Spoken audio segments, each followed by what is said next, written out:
Bien, pues bienvenidos a La Plaza Digital. Es un espacio en este canal donde solemos entrar a Twitter, ver cuáles son las tendencias, ver qué es lo que se está hablando, aprovechando toda la toxicidad política que suele pasar en esta plaza digital. Aquí podemos ver distintas noticias, ver qué es lo que está en tendencia, pero sobre todo poder analizar qué es lo que nos dicen los políticos directamente y ver todo lo que se opina al respecto. Pues bien, vamos a iniciar el día de hoy, sábado, con esta plaza digital. Nos dice Juan Ortiz, Noroña regaña a Laida Sansores por imponer sucesor en Campeche.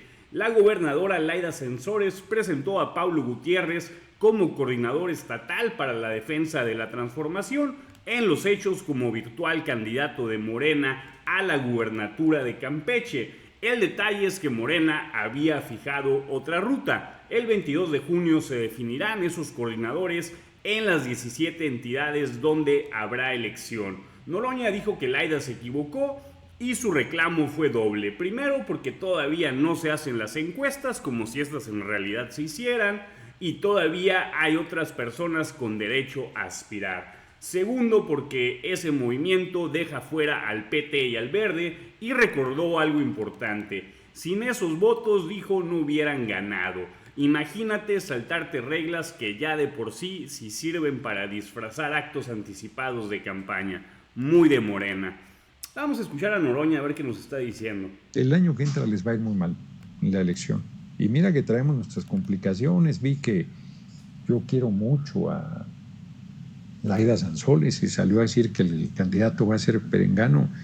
Pues si todavía no se hacen las encuestas, si hay compañeros, compañeras que tienen derecho a aspirar, está dejando fuera al PT y al Verde, que sin esos votos no hubiéramos ganado. Yo quiero mucho a mi compañera gobernadora Laida, pero creo que... Hay como un dato para quienes no tengan el contexto. Laida Sansores, gobernadora de Campeche, es ahijada de Carlos Salinas de Gortari. De hecho, ella misma ha comentado que cuando ella quería iniciar en la política, pues Salinas de Gortari la hizo diputada federal.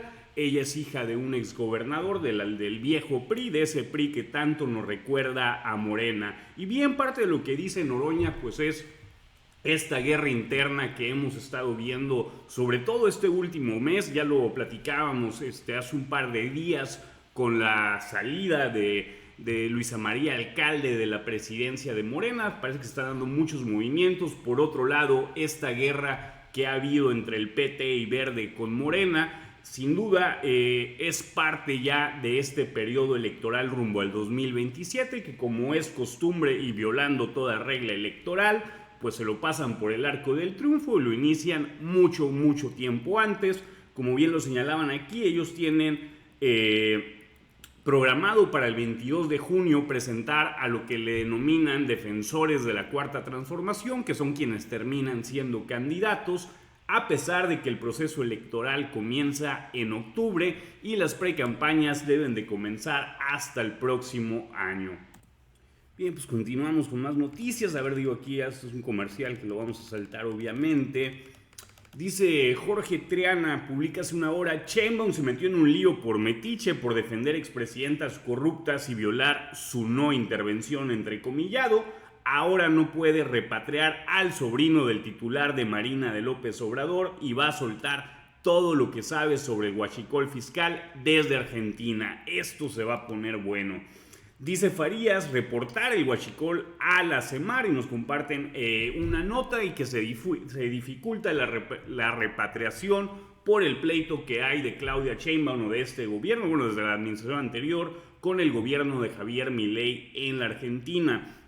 Para quien no tenga el contexto, los hermanos Farías, que eran subalmirantes de la Marina, son acusados de ser los operadores del huachicol fiscal. Hay que recordar que había una serie de decomisos que, por cierto, huachicolearon el huachicol. En realidad, el gran anuncio que se hizo en abril del año pasado de un decomiso de 10 millones de litros de combustible, en realidad eran 20, así estaba reportado la compra que se hizo de ese combustible. Sin embargo, el gobierno solamente reportó 10. Después de una serie de investigaciones, acusan formalmente a los dos hermanos Farías, contraalmirantes, quienes son sobrinos de Rafael Ojeda, que era el secretario de Marina, a quien por cierto ni siquiera han llamado a comparecer, a pesar de que existe una llamada que se filtró donde hablan del tema del huachicol fiscal, a pesar de haber una serie de reportes de miembros de la Marina que denunciaron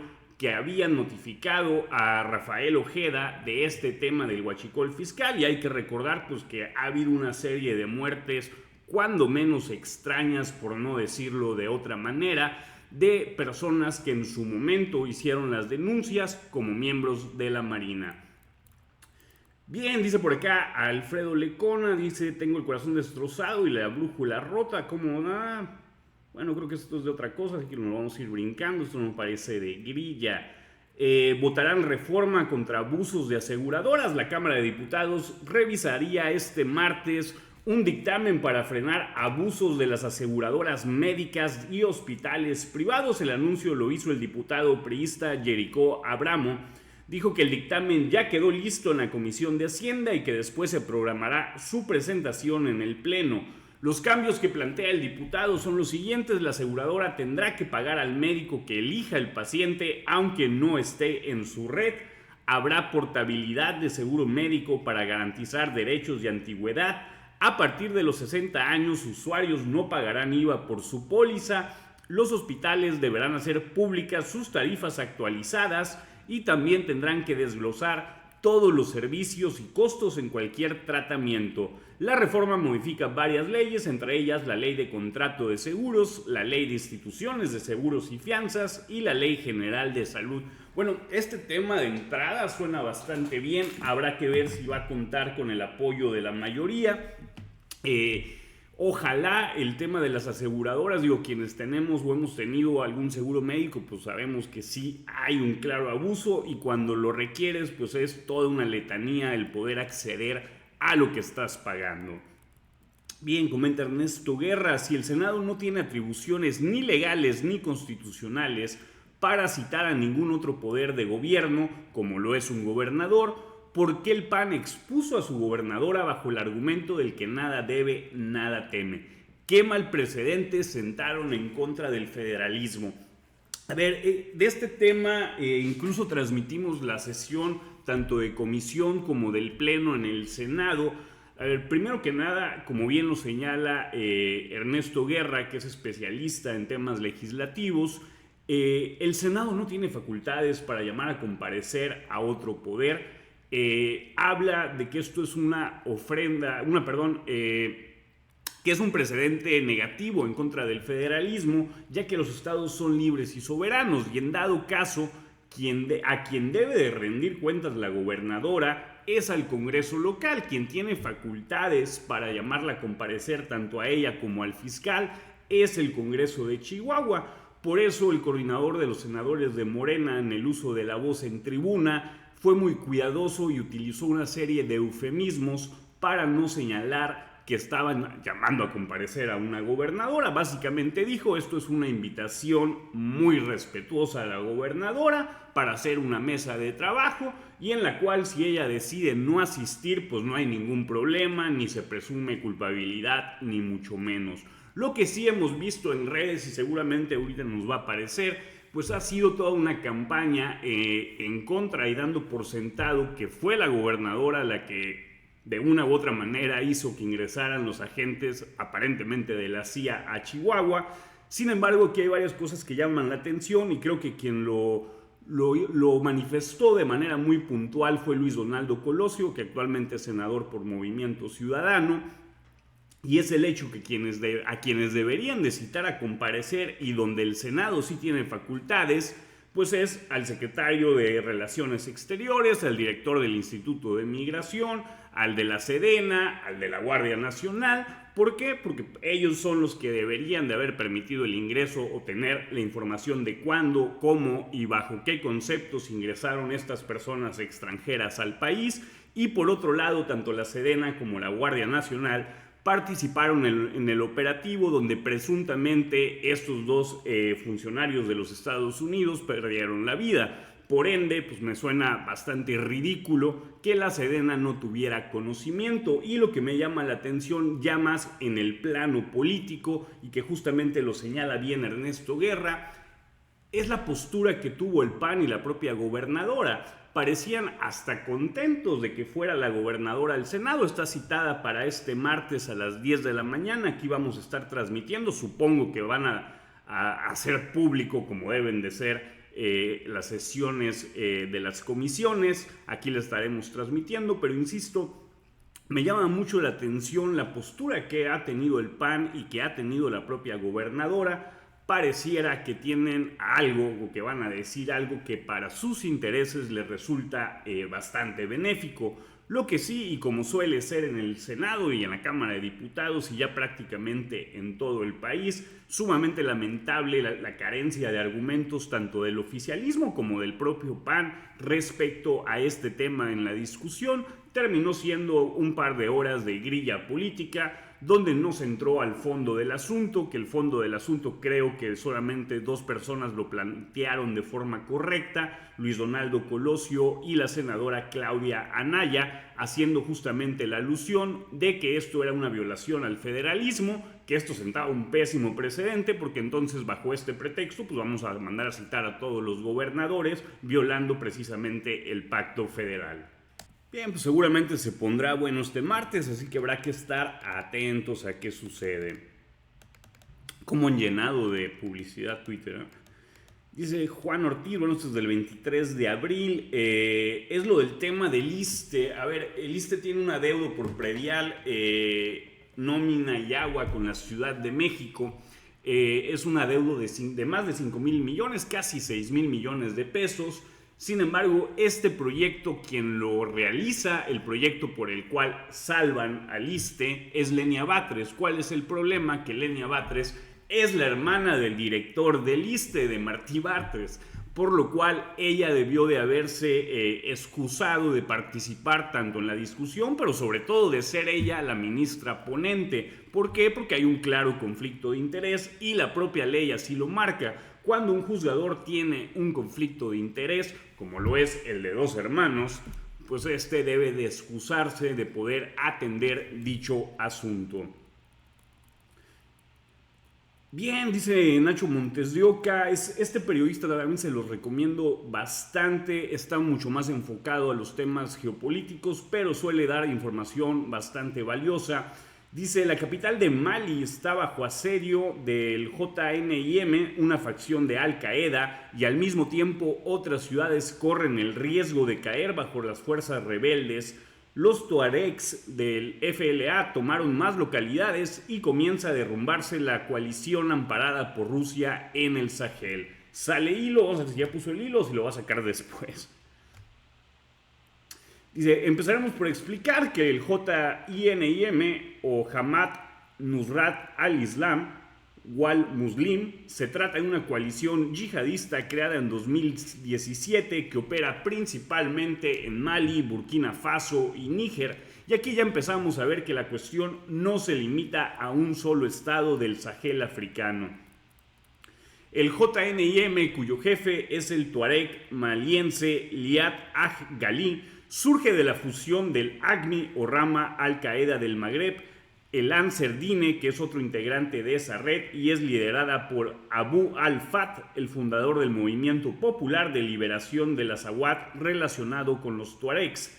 El Katiba Masina, dirigida por Amudo Kufa, un jefe tribal de la etnia Fulani. El cuarto integrante es el grupo Al-Murabitum. El JNIM tiene dos enemigos declarados. Por un lado, los gobiernos de la zona que resisten a su idea de un gran estado salafista regido por la Sharia. El segundo enemigo es el ISIS, que tiene su propia provincia o Waliyá denominada ISIS Gran Sahara. Las dos redes se pelean por el control del territorio y los recursos que generan las rutas que los atraviesan, el enrolamiento de pobladores y el cobro de impuestos religiosos. El otro actor es el Frente de Liberación del Azawad o FLA. Es una coalición independentista tuareg del norte de Mali formada por la fusión del Movimiento Nacional de Liberación del Azawad, el Alto Consejo para la Unidad del Azawad, el Movimiento Árabe del Azawad y el Grupo IMAC. Dice, esta naturaleza independentista del FLA es importante porque es parte de un gran movimiento de los Tuareg, un pueblo bereber sin nación propia formado por 3 millones de integrantes repartidos entre Níger, en donde viven unos 2.6 millones, Mali, Burkina Faso, Argelia y Libia. Y aquí nos pasan pues la zona del Tuareg o de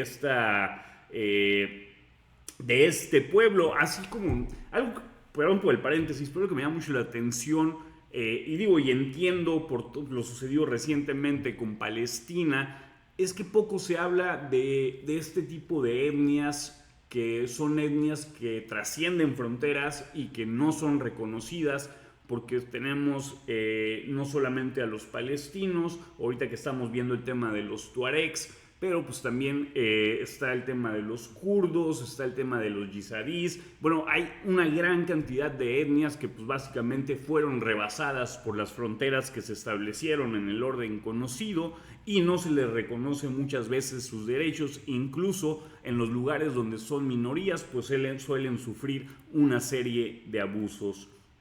Dice, hay una diferencia importante entre el JNIM y el FLA. El primero es una entidad salafista, antioccidental y yihadista afiliada a la red transnacional de Al-Qaeda, mientras que los Tuareg buscan crear una zona propia, el Azawad, y en sus filas la religión no es un vector poderoso. El JNIM incorpora a grupos Fulani, una etnia de 45 millones de integrantes presentes en 15 países del Sahel y África Occidental, si bien suelen entrar en disputa con otros Fulani, a los que se integran en esa coalición les sirve para disputar zonas de pastoreo en Mali y Níger. Y aquí nos muestra pues este mapa. Esto fue una de las consecuencias cuando se hizo la guerra contra el ISIS, donde participaron prácticamente todos los países, desde Rusia hasta Estados Unidos, inclusive China, obviamente Siria, obviamente Israel, obviamente los países del Golfo. Fue una operación exitosa el expulsar a ISIS de esta zona. Sin embargo, pues se fueron hacia África y absolutamente a nadie le ha importado, a nadie le importó en ese momento y hasta ahorita sigue sin importarle. Tristemente, muchos países de África se encuentran con este tipo de problemas, más aparte de los problemas típicos de cualquier país. Dice Felipe Gali, que también se lo recomiendo para temas electorales, me parece que es de las cuentas que mejor seguimiento hace. Esto lo publicaba el día de ayer. Dice, si los laboralistas británicos quieren tener una remota chance de sobrevivir, lo tienen que rajar a Starmer ya. Pensar lo contrario es como decir que si te operas un tumor te puedes morir durante la cirugía. Es un salto al vacío, pero lo que te va a pasar si no te operas ya lo sabes.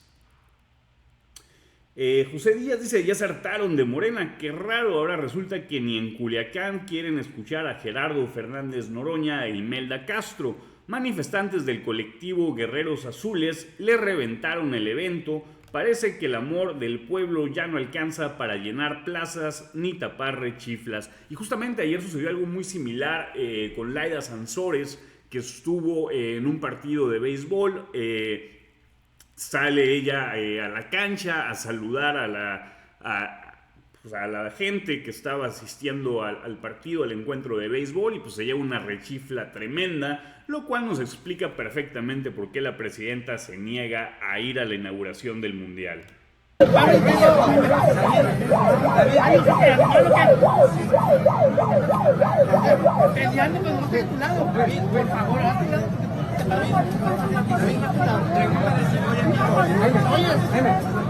el que te enfrenta dice que te paga el deportivo. Sí, ándale, exactamente. A ver, hay una pancarta por ahí, no sé si se le alcanzaron a ver, déjenle rezo un poquito. Esta de acá, que dice, Noroña rechazó la reforma que beneficia a policías. Este es un tema que por alguna extraña razón parece que terminó olvidándose. Cuando Noroña estaba en la presidencia del Senado, se logró una reforma para aumentar el salario a todos los policías, a enfermeros, creo que médicos y maestros venían incluidos, ahí sí no recuerdo muy bien, pero seguramente sí el tema de los policías y de enfermeros y enfermeras sí lo tengo muy en claro. ¿Por qué? Porque pues hay lugares donde ganan muy poco dinero. Esta reforma los beneficiaba para tener un sueldo mínimo pues bastante más decente, creo que eran 17,000, 18,000 pesos, imagínense lo que ganan si esto era un gran avance.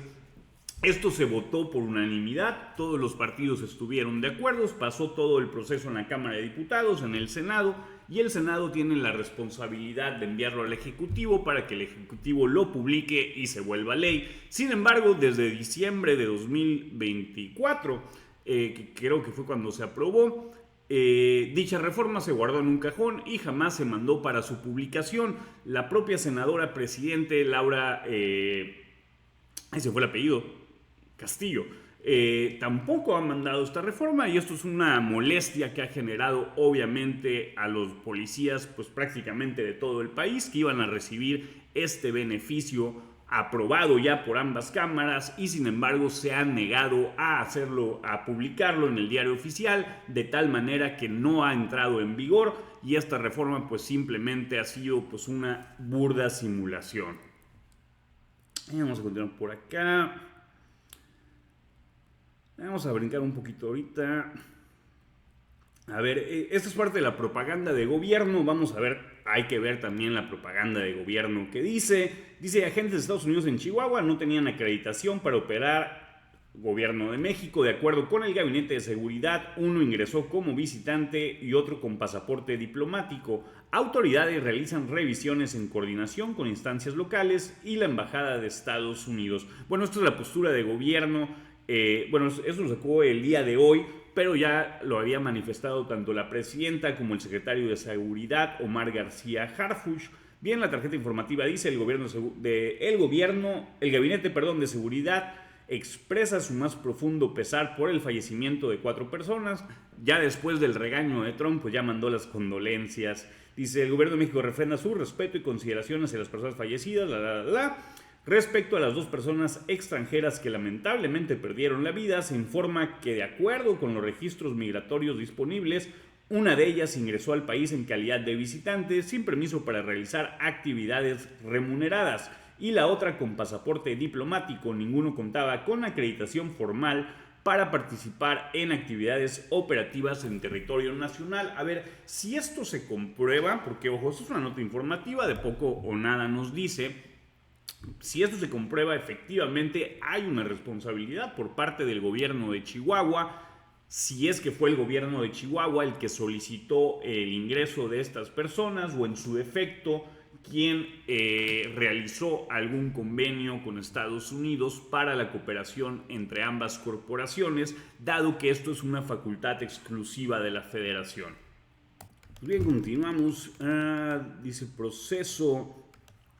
Blanca Yazahara Cruz, recién nombrada consejera del INE, fue acusada de haber facilitado en los comicios del 2 de junio de 2024 que Morena transfiriera más de 27,000 votos a Fuerza por México. Fuerza por México es este partido de Pedro Aces, diputado por Morena y líder sindical, crea su propio partido satélite a Morena, que es Fuerza por México. Dice lo que permitió que ese partido no perdiera su registro. Un caso muy similar se dio aquí en Baja California, también entre Morena y Fuerza por México. Ha sido muy polémico el nombramiento de estos 3 nuevos consejeros. Hay uno que yo traigo más en el radar. La verdad, no me he dado a la tarea todavía de hacer la investigación completa de los 3 nuevos perfiles, pero los 3 perfiles son obviamente alineados al oficialismo, pero el que más escándalo produce es Arturo Chávez. Esta persona ha sido asesor de Claudia Sheinbaum cuando ella fue delegada en Tlalpan, cuando ella fue jefa de gobierno de la Ciudad de México, ahora en el gobierno de Claudia Sheinbaum como presidenta de la República. Pues él era el encargado de los talleres de México, que son los que imprimen el diario oficial, quienes imprimen las boletas electorales, entre otras cosas. Bueno, es una persona sumamente cercana a la presidenta, ha sido candidato por parte de Morena, o lo que era más bien el obradorismo, porque creo que lo fue con el PRD, antes de convertirse a Morena. De igual manera, en sus redes sociales pues van a ver que hace un proselitismo constante a favor de Morena en la campaña de 2024, a favor de Claudia Sheinbaum, lo cual obviamente pues nos habla de que tiene una cercanía con el gobierno y por ende y con Morena, y por ende no pudiera ser ni siquiera candidato a consejero del INE. Sin embargo, pues fue nombrado consejero del INE a pesar de no tener ninguna experiencia electoral. El primer foco rojo, lo primero que llamó la atención y generó bastante ruido, es que fue la calificación más alta del examen, sacó 99 de 100 puntos posibles. Ustedes dirán, pues un cuate muy estudioso. A ver, los exámenes para ser consejero del INE no son como de una universidad, no son cualquier cosa. Básicamente son exámenes sumamente complejos, donde ya una calificación sumamente alta ronda el 80, el 82 puntos. Esta persona que no tiene experiencia electoral, que nunca ha estado en un consejo electoral, que nunca ha estado en un tribunal electoral, pues bueno, sacó 99 puntos, como si supiera las jurisprudencias que existen, los precedentes, las reformas, etcétera, etcétera, lo cual pues nos habla que seguramente, pues por lo menos nos da a sospechar que seguramente hubo mano negra, como ya es una costumbre.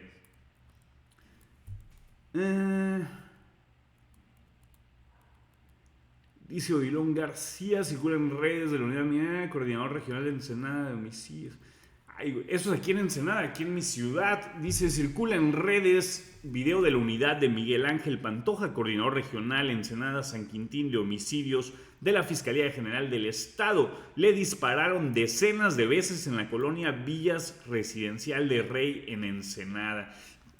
Continúa la violencia, tristemente no se ve para cuándo vaya a disminuir, más allá de la narrativa, más allá de los aparentes datos que nos quieren meter por todos lados y que sabemos que son por lo menos de dudosa procedencia, por no decir otra cosa. Pues la violencia sigue avanzando en grandes partes del país, tristemente incluyendo la ciudad donde vivo.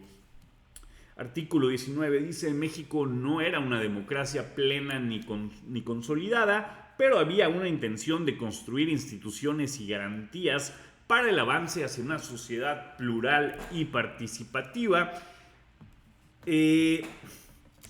A ver, esto es en referencia al encuentro de Claudia Sheinbaum, Pedro Sánchez, Lula da Silva, Petro y otros actores políticos de la izquierda que hubo en Barcelona hace unos días. A ver, y esto creo que tenemos que tenerlo muy en claro por la peligrosidad que representa y lo regresivo que es.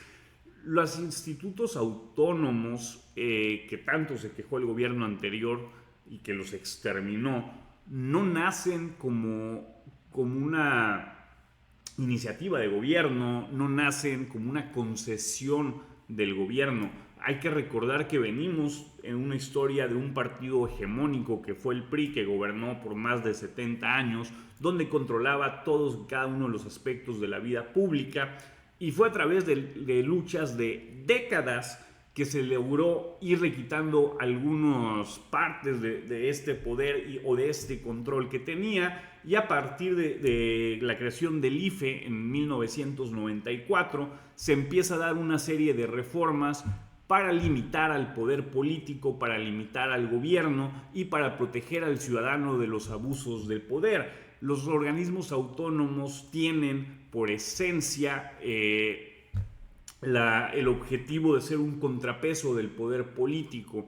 No podemos confiar en que sean los políticos quienes se revisen a sí mismos y después ellos nos den su versión, porque sabemos que obviamente pues, se encubren, porque así pasa absolutamente siempre, sea en México o sea en cualquier otro lugar, gobierne Morena, gobierne el PAN o gobierne el PRI. Esto no quiere decir que México ya era una democracia plena, como bien lo señala artículo 19, pero estábamos en ciernes de convertirnos en una democracia plena. Hubo una serie de avances que se dieron sobre todo a partir del 2000, que es la transición a la democracia, que es la primera vez que gobierna un partido distinto al PRI o a los nombres que tuvo antes de llamarse PRI, y a raíz de eso se fueron dando avances, mismos avances que hoy fueron aniquilados por la destrucción o extinción de los organismos autónomos que regían el país, y aquellos que quedan siendo autónomos, pues cada vez vemos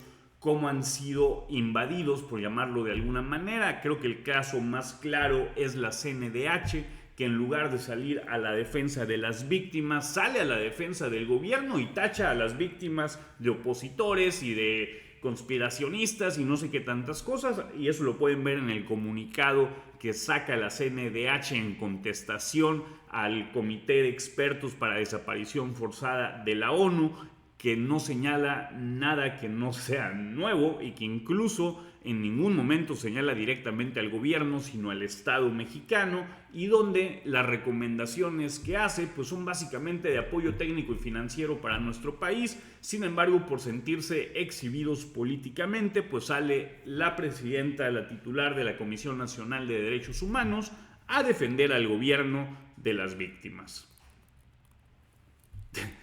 Bueno, esto no sé si ya esté confirmado, pero está este rumor de que ya le quitaron la visa a los Yunes, y pues el meme, ¿no? Le quitan la visa a los Yunes y pues todo el mundo festejando. Dice acá, bueno, Jesús de la Luz del Mundo, dice, no es fe, es sustitución, quitaron a Cristo, pusieron un nombre en el altar, eso no es iglesia, es culto, Luz del Mundo. Bueno, ahí si no... dice... Tras la compra del Atlas, los hijos de López Obrador aterrizan en el fútbol mexicano. Primero los negocios con medicinas, luego el Tren Maya, el huachicol y ahora el fútbol. Los hijos de AMLO siguen expandiendo su imperio empresarial, esta vez con el Atlas. Conflicto de interés. Para ellos es solo un deporte. La transformación resultó ser una transacción. Un empresario ha llegado a la familia del expresidente y controlará al Club Atlas, el nexo con Slim y la participación en obras clave.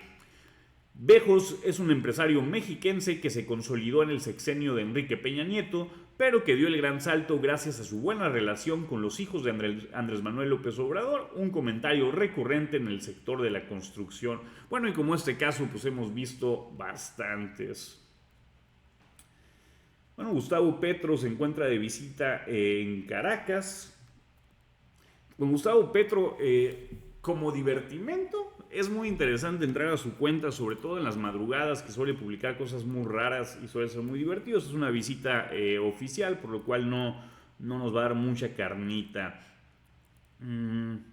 Más comerciales. Dice, consultada sobre las palabras del embajador Ron Johnson respecto a la corrupción e inseguridad jurídica, la presidenta Sheinbaum respondió entre risas, digamos qué es lo que estamos haciendo. A ver, vamos a escuchar, esto sí me lo perdí el día de ayer. El embajador de Estados Unidos en México pues afirma que el sector privado necesita certeza, seguridad y también un entorno libre de corrupción. ¿Qué opina al respecto?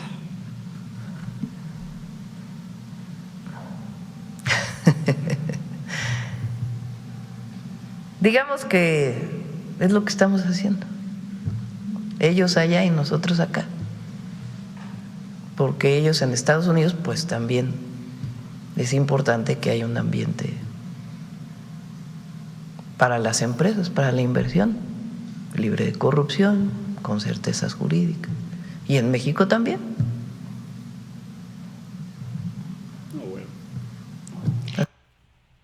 A ver, lo que dice el embajador creo que no hay manera de negarlo. Para que haya inversión en cualquier país, no solamente en México, se necesita certeza jurídica, pero también que haya la menor o que no haya corrupción, o de ser posible en un escenario ideal. ¿Cuál es el problema con la reforma judicial? Justamente lo que se pierde es la certeza jurídica. Lo veíamos hace un momento en el feed con este tema de los Batres, pero así ha habido también pues, una persecución fiscal contra empresas, ha habido una doble tributación, tenemos ministros 100% alineados al gobierno, que lo que dirimen esencialmente son las controversias entre gobierno con particulares. En ese caso, tú como empresario, si vas a invertir, pues tienes un riesgo mayor cuando sabes que el gobierno en cualquier momento puede actuar en tu contra, como lo hemos visto con el caso de las extorsiones en Tequila, como lo hemos visto en decenas y miles de casos.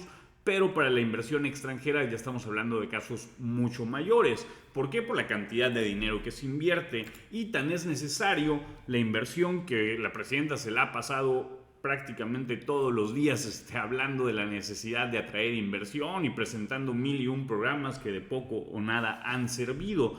Hay que recordar que en los últimos 7 años México ha tenido un crecimiento anual menor al 1%. El crecimiento proyectado para este año creo que es de 0.3, 0.4%, y ha sido un aumento comparado a los años anteriores. Por otro lado, se duplicó la deuda pública. La deuda pública es la deuda histórica del país, que hasta 2017 representaba 10 billones. Ahora son 20 billones de deuda, y aún así México no está creciendo, lo cual obviamente pues pone en peligro el desarrollo de nuestro país y la economía de todos los mexicanos. Y el tema de la reforma judicial creo que es una de las mayores aberraciones y que peores consecuencias va a traer para nuestro país, porque va a ser muy complicado el poderle dar marcha atrás, así llegar a otro gobierno, ya que se requiere una mayoría calificada para hacer una reforma constitucional, y tendría que ser un gran acuerdo y en verdad una reforma bien elaborada, no improvisada como la que hizo Morena para apoderarse de la Suprema Corte y del Poder Judicial en la totalidad. Pues bien, vamos a tener que dejar hasta aquí este escroleo por la Plaza Digital, ya que ahorita en unos minutitos voy a estar en charla con Pepe en Vivo, ahí en el canal de Pepe en Vivo, ahí por si se pueden dar una vuelta. Creo que saldrá la plática que vamos a tener sobre distintos temas, incluyendo el tema de la ONU con la desaparición forzada en México, las elecciones en Perú, que ha sido una locura y sigue siendo una locura lo que está pasando en Perú. Se habla de una posibilidad de fraude, ya hay incluso, ya hubo arrestos, hay investigaciones en curso. Acaban de ir a allanar la casa del presidente del OMPE, que sería el símil al INE, es el encargado de la elección, Pietro Rossetti. Pietro, ahorita se me fue el apellido. Bueno, está señalado, él ya presentó su renuncia, y ojo, el proceso electoral, esta es la primera vuelta. No hay titular del OMPE en este momento rumbo a la segunda vuelta. Hay una incertidumbre total. La diferencia entre Roberto Sánchez y Aliaga, que son quienes disputan el segundo lugar para llegar a la segunda vuelta en contra de Keiko Fujimori, pues es menos de un 1%. El 30% de las casillas en Lima, en la capital, abrió hasta después de la 1 de la tarde, que esa es la queja de Aliaga, y lo cual pues le habla de un presunto fraude. Por otro lado, la empresa encargada de distribuir las actas, de distribuir el material electoral para las mesas el día de la elección, pues alegan que el material se los entregaron el día de la elección y después de las 7 de la mañana, que es cuando comenzaba la jornada electoral. Bueno, y estaremos hablando obviamente pues también de lo que sucede en México, de esta guerra que estamos viendo en Morena, del tema de Chihuahua y de muchas cosas más. Pues bien, espero que les haya gustado este breve video, este breve recorrido en la Plaza Digital. Si es así, deja tu comentario, tu like y suscríbete al canal.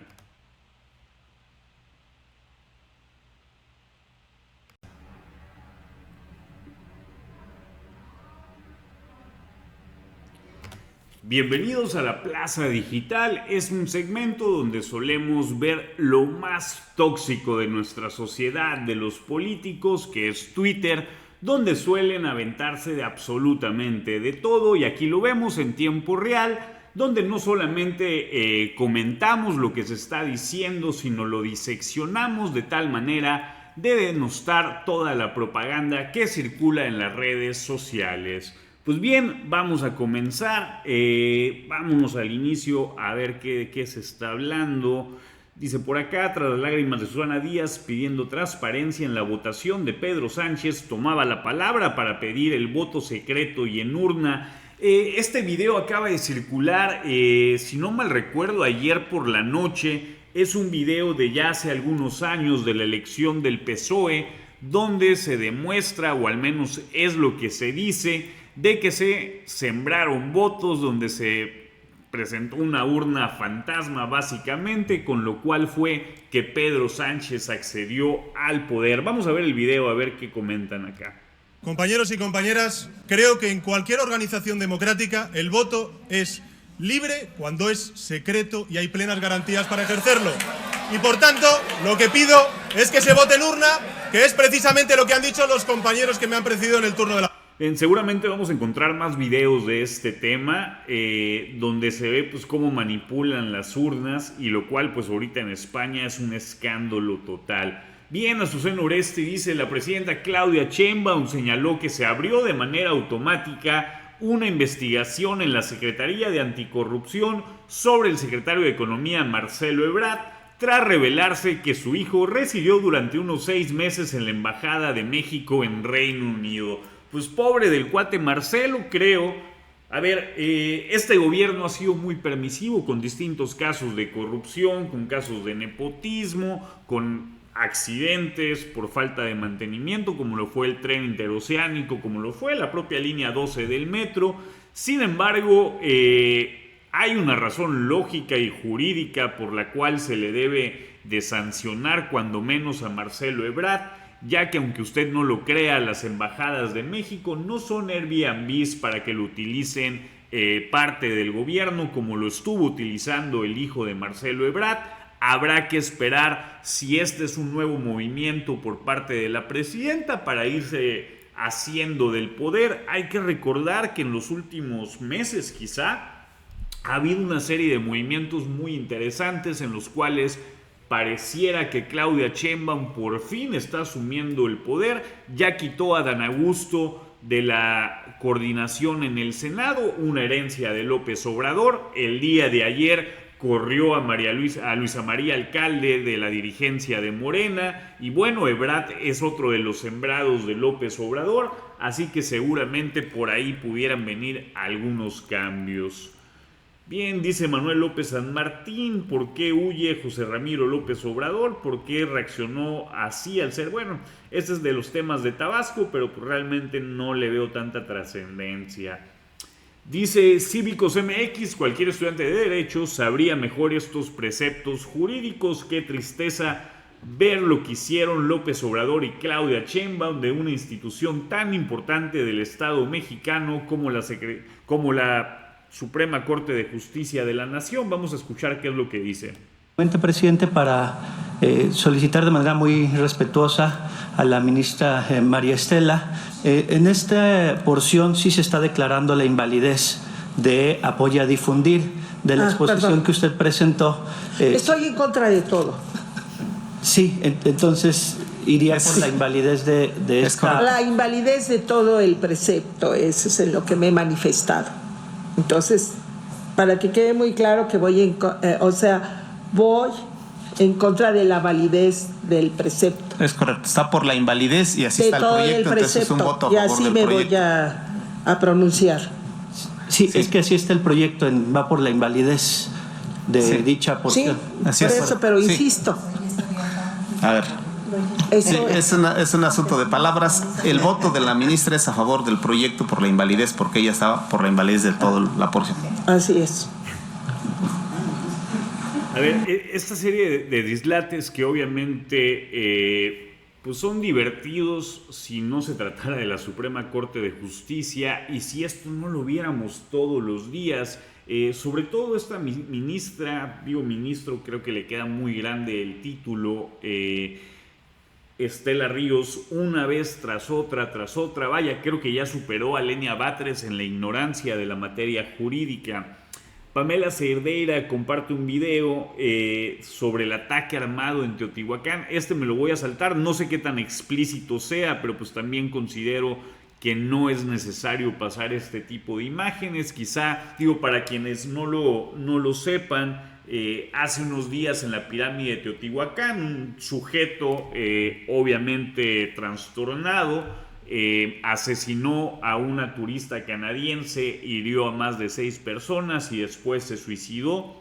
Llevaba parafernalia de lo que fue la masacre de Columbine. Una tragedia obviamente, pero pues tampoco creo que hay que centrarnos en este tipo de cosas. Digo, más del tema de España, ahora lo trae Cayetana Álvarez, a quien sugiero mucho recomendar, sobre todo en sus intervenciones parlamentarias. El video está un poquito largo, así que le vamos a seguir scrolleando. A ver, Fernández Noroña, el impresentable, dice: veo una campaña brutal contra Arturo Ávila. Es evidente que les irrita las exhibidas que les pone y por eso hoy intrigan de una manera miserable, ninguna novedad. Prácticamente lo que diga Noroña, la verdad es lo que sea totalmente lo contrario. Quien ha realizado una campaña de hostigamiento específicamente contra la alcaldesa de la alcaldía Cuauhtémoc, Alessandra Rojo de la Vega, creo que se llama, disculpen si me equivoco en el nombre, ha sido justamente Arturo Ávila, que en todos los medios donde se presenta termina hablando de la alcaldía Cuauhtémoc, termina hablando de la alcaldesa. Curioso, porque en teoría se supone que él iría a buscar la gubernatura de Aguascalientes, la cual ya ha perdido, pero se dice que también pudiera buscar la alcaldía de la Cuauhtémoc. Bien, el gobierno compra el 100% del tren suburbano. Pagó 5.999 millones de pesos, ahora lo llamarán Felipe Ángeles. El problema es el historial de la 4T operando obras, pérdidas económicas, corrupción, sobrecostos y tragedias. Exactamente, a ver, ¿qué podría salir mal de que el gobierno administre un tren? Digo, ya vimos el descarrilamiento, la salida del carril, o no me acuerdo qué eufemismo utilizaron para la tragedia del Interoceánico. Ya vimos el mal funcionamiento del Tren Maya. Vimos la caída de del metro de la línea 12. Bueno, ¿qué pudiera salir mal con otro trenecito que lo opere el gobierno? A ver, ¿qué se la presenta? El llamado tren suburbano, que le vamos a llamar el tren Felipe Ángeles, el que va de Ciudad de México a Laifa y de Laifa a Pachuca. A ver, un paréntesis, no sé si ustedes lo recuerden, pero en el año 2022 Andrés Manuel López Obrador, junto con Claudia Sheinbaum, junto con Alfredo del Mazo y un gran número de militares, subieron un videíto donde iban en este tren que supuestamente conectaba al aeropuerto Felipe Ángeles con la Ciudad de México. Sin embargo, pues eso fue un total y burdo montaje. Por fin parece que ahora sí, después de 5 años, ya van a lograr inaugurarlo. Ese tren ahora se va a operar como un tren a manos del gobierno. Y es de común acuerdo con CAF. Es decir, de privados, de manos de privados a manos del pueblo de México. A ver, cuando hablan de manos de privados, los privados somos nosotros, son los ciudadanos que no trabajan en gobierno. Cuando hablan que pasa a manos del pueblo, quiere decir que los costos, los sobrecostos, que las pérdidas, las vamos a pagar todos nosotros y no las va a pagar el empresario que tendría que llevar a cabo la operación de este tren. Básicamente le quitan la responsabilidad a un empresario o a un grupo de empresarios y ahora los costos, como siempre, los paga el pueblo. Dice por acá, a ver, explícanos en qué momento se te olvidó que el único narcogobierno probado fue el de ustedes, el del PAN de 2006 a 2012. Hablan como si la gente no tuviera memoria. Hoy hay resultados en seguridad y una relación con Estados Unidos basada en cooperación, no subordinación.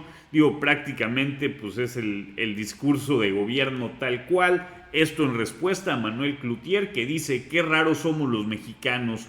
Una mujer busca ayuda de un par de extranjeros para combatir al narco y se hace un desmadre porque según se viola la soberanía. Mientras otra mujer se alía con los narcos para ganar las elecciones y no pasa nada y según no se viola nada. Bueno, eso es una clara referencia a lo sucedido en Chihuahua y obviamente pues a la serie de señalamientos que hay contra el gobierno de la República por los probables, presuntos y casi seguros nexos con el narcotráfico. Bien, esto es de Perú. Dice una seguidora cajamarquina del comunista Roberto Sánchez, le pregunta sobre su plan para combatir la pobreza en su región y Sánchez no le responde, le insisten en que responde y se hace loco. En Cajamarca votaron en mayoría por esto improvisado e impresentable zurdo. Vamos a escuchar a Pedro Sánchez y ahorita les paso unos comentarios. Cajamarca es la región más pobre del Perú. ¿Qué propuestas plantea en ese sentido para cerrar esa brecha? Sí. Miren, hermanos, hoy nosotros, nuestra venida aquí tiene que ver precisamente por estas acciones de honda preocupación porque se está afectando gravemente el proceso electoral.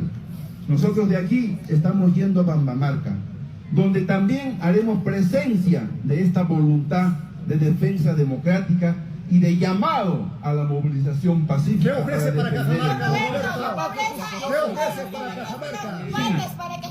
¿Qué plantea en ese sentido? A ver, el tema de Perú es de escándalo lo que ha sucedido con la elección del 12 de abril. Para empezar, fueron 35 candidatos, lo cual ya nos da un panorama bastante complejo. Keiko Fujimori queda en primer lugar con alrededor de 4 puntos de ventaja. Roberto Sánchez junto con Aliaga quedan prácticamente en empate. Si no mal recuerdo, al final, todavía no dan los resultados últimos, Roberto Sánchez iba un poco por encima. Sin embargo, las dudas que se han generado o el presunto fraude que incluso llevó a la renuncia del titular del órgano electoral, así como la aprehensión de otras personas del Instituto Electoral y una serie de investigaciones o carpetas de investigaciones que se han abierto contra los principales funcionarios, dado que el 30% de las casillas en Lima no se abrieron hasta después de las 2 de la tarde, lo cual dejaba no en imposibilidad, porque sí pudieron votar después de las 2, pero hubo una afectación cuando menos a 800,000 personas, las cuales quizá regresaron y votaron o simplemente fueron a votar en la mañana, vieron que no abrió la casilla, se fueron y ya no regresaron. Es un tema sumamente delicado. Esto se está dirimiendo ya en el ámbito judicial. Hay una gran incertidumbre, así como Roberto Sánchez habla de fraude, Aliaga hace lo propio, incluso ha subido el nivel de discurso bastante fuerte y estamos en una incertidumbre total de quién será el candidato que enfrente a Keiko Fujimori en la segunda vuelta electoral programada para junio. Bien, un anuncio por acá. Dice Claudia Sheinbaum ya se cansó de las preguntas incómodas de los reporteros porque las que hacen los aplaudidores del gobierno hasta con una sonrisa la responde. Ahora puso límite para preguntar 3 máximo por reportero. Pues no, que la mañanera es igual a transparencia. Vamos a ver de qué era la pregunta. En este caso, o sea, porque no. Pero hay ya varias denuncias, presidente. O sea, no es un caso generalizado. Son dos aseguradoras que estás denunciando hoy aquí en la mañanera y pues que se revisen como otros casos que se denuncian. Bueno, las denuncias las hacen los médicos y solamente vengo a plantear el tema. Finalmente, presidenta, sobre el asunto. ¿Cuántas preguntas van? ¿De todos? Vamos a poner una regla aquí entre todos, ¿no? ¿Cómo ven? A ver, vamos a hacer una votación. La verdad me parece muy lamentable cuando empieza a utilizar el tonito de maestra de kinder. Me parece incluso hasta una falta de respeto a quienes se dirigen, ¿no? Dicen que en política nada es casualidad. Uno a uno de estos impresentables han ido cayendo. El Nepo Baby, Andrés López Beltrán, Andy, repudiado. La Nepo Baby, Luisa María Alcalde, ya la humillaron, o sea, la corrieron del partido. El líder de la barredora, Dan Augusto, en la congeladora. Falta la venganza contra Monreal y contra Velasco y me muero por verla, eso se los juro. Bien, dice, por acá la visita de Volker Turk a México fue lamentable. Habla de no politizar la tragedia de las desapariciones en México y no se pronunció sobre las recomendaciones del Comité contra la Desaparición Forzada de Naciones Unidas. A ver, No he visto la conferencia del alto comisionado de la ONU que estuvo el día de ayer aquí en México. De hecho, bueno, para cuando salga este video ya habrá pasado, pero a las 12 del día voy a transmitir la conferencia que tuvo Volker Turk para ver qué es lo que dice, qué recomendaciones hace, cuáles son sus impresiones y la vamos a estar comentando. Así que si quieren saber más del tema, pues váyanse a los videos, que ahí seguramente va a estar en la parte de transmisiones en vivo. Bien, vamos a Marcelo Ebrard, dice, vamos a estar en un sistema donde habrá aranceles. Marcelo Ebrard reconoce que están buscando reducirlos, pero que es muy complicado pensar que van a desaparecer sobre negociaciones del TEMEC, México, Estados Unidos, Canadá. Vamos a ver qué dice el mundo comercial, el sistema comercial que teníamos basado en el libre comercio ya es muy difícil que regrese. Es decir, que no hay que estar en la nostalgia de cuando no había ningún arancel, sino que ahora vamos a estar en un sistema donde hay aranceles, y no en todo, pero pues hay aranceles y también las reglas de origen, que a veces son más importantes que los aranceles. A ver, aquí hay un tema bastante complejo para nuestro país. El 80% de las exportaciones las mandamos a los Estados Unidos. Ya empezaron las mesas de negociación del TEMEC y la verdad es que México se ha visto, al menos lo que públicamente conocemos, pues sumamente incapaz de entablar mecanismos de diálogo con las contrapartes, de poder construir acuerdos como se hizo en el pasado. Así que vendrán tiempos difíciles muy probablemente. También, por otro lado, en nada nos ayuda a tener una figura como Donald Trump al frente de los Estados Unidos, quien abiertamente se ha declarado en contra de este tratado, a pesar de que fue él quien lo firmó en su primera administración. Este es el tipo de propaganda de Genaro Villamil. Ya están con la narrativa de la conspiración, muy al estilo de la izquierda bolivariana. Dice, el juicio político que México de verdad necesita es el de Rosario Piedra Ibarra. La CNDH lleva 7 años solapando y encubriendo al régimen.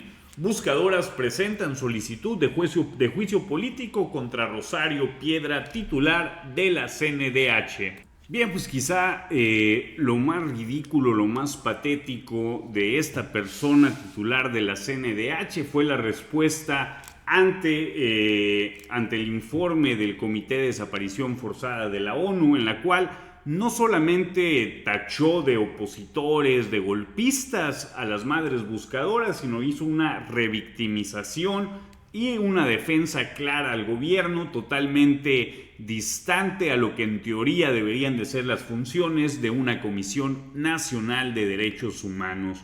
Bien, pues aquí por razones ajenas voy a tener que dejar este video hasta aquí, pero nos seguiremos viendo, así que espero que les haya gustado este breve video. Si es así, deja tus comentarios, tus likes y suscríbete al canal.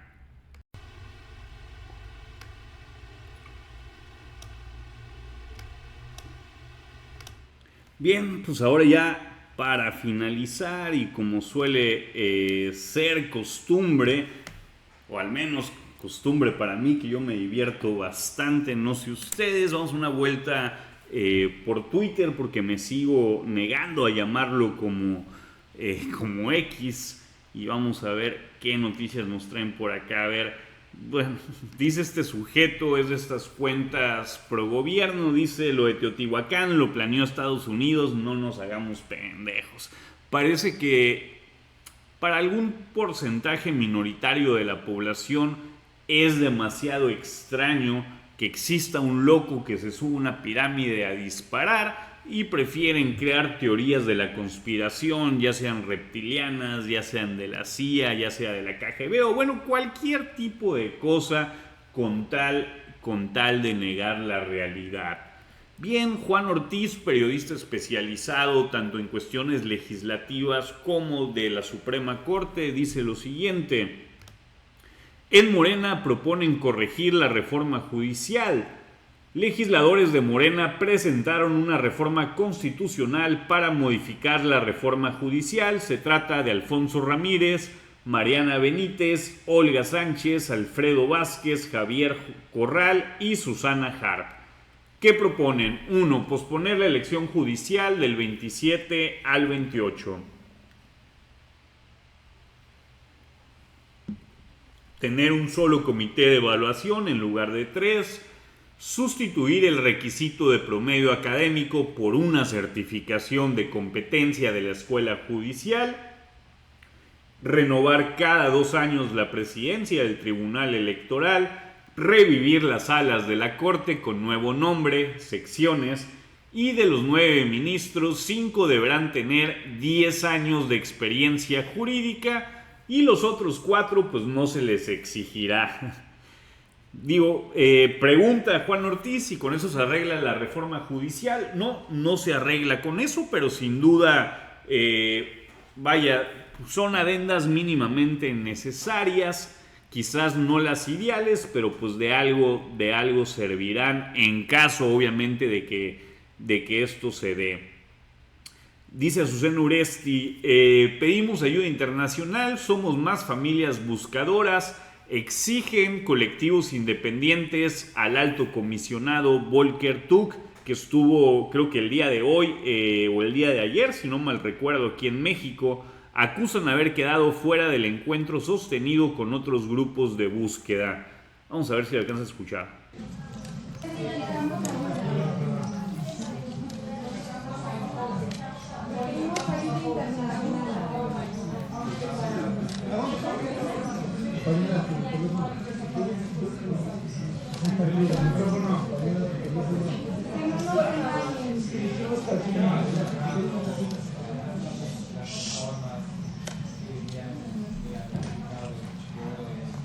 Bueno, no se alcanza a escuchar mucho, pero a ver, este tema en el menor de los casos me parece no solo preocupante, sino urgente, el que realmente se atienda el tema de los desaparecidos, que esto no se quiera politizar. La reacción que tuvo el gobierno, y por ahí grabé un par de videos al respecto, me parece en el menor de los casos despreciable e inhumana, dado que se trata de una problemática que se viene arrastrando en los últimos años. No es un tema de gobierno, es un tema de Estado, y creo que el propio informe, así como la resolución de este comité de expertos para la desaparición forzada, lo deja de manera muy en claro. Sin embargo, el gobierno, muy a su tradición, pues prefirió hacerse la víctima. Continúa acá, dice, si Volker Turk sale, se va a dar cuenta que las cifras son reales, que son más de 134,000 desaparecidos. Colectivos exigieron ser recibidos. Pues bueno, es parte de la nota de hace ratito. Dice por acá, Fox News, Washington Post confirman que eran agentes de la CIA los 2 instructores que perdieron la vida en un incidente automovilístico en Chihuahua. Fue una de las notas que hablamos al principio. Llama mucho la atención, pues el que ya se confirme, al menos en medios estadounidenses, que se trataría de agentes de la CIA, por una parte. Por otra parte, a mí en lo particular me resulta extraño, cuando menos, en que el gobierno de México no estuviera enterado de este tema. Vamos a ver acá qué dice. New bombshell reporting out now that these U.S. officials who were killed over the weekend, alleged to be U.S. embassy officials assigned there, were in fact CIA operatives who were working on a Mexican cartel drug bust. This according to the Washington Post. Now, Mexico's president, Claudia Sheinbaum, says that Americans were not authorized to be in that region of the country and may have in fact violated Mexico's national security laws. No teníamos conocimiento. We were not aware of any direct work or coordination between the state of Chihuahua and personnel from the U.S. Embassy in Mexico. So we are requesting all the information from the government of Chihuahua and also from the United States government, and reviewing whether there is any violation of the national security law.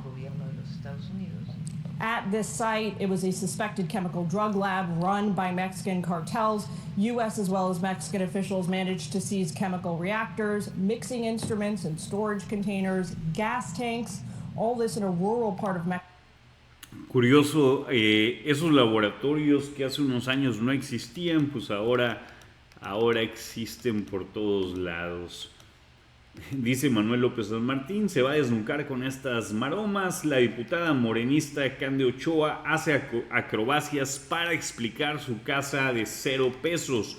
Dice que no es suya, que es de su papá, pero admite que está a su nombre. Vamos a ver la maroma. Y esa casa es de mi padre. Y mientras él viva, será de él. Entonces él todo el tiempo dice, es mi casa. Y es cierto, es su casa. Está mi nombre porque cuando se arregló el intestado, el notario recomendó que se quedara mi nombre, aunque él es el heredero actualmente. Cuando él se muera, será mía. Y esa casa es... Para que no tengan el contexto, esta diputada, entre diversas propiedades, declaró tener una propiedad valuada en 0 pesos. Así sea parte de una herencia, así sea parte de una donación, se tiene que poner el valor de la casa según la legislación en materia de declaración patrimonial. Bien, pues el líder del Verde dice, Citlali Hernández es una mujer que privilegia los acuerdos, consensos por encima de diferencias, dice Manuel Velasco, coordinador del Senado del Partido Verde, anuncia que se reunirá con ella, que están dispuestos a sujetarse a las encuestas de Morena. Todo esto se da en torno primero al cambio que hubo.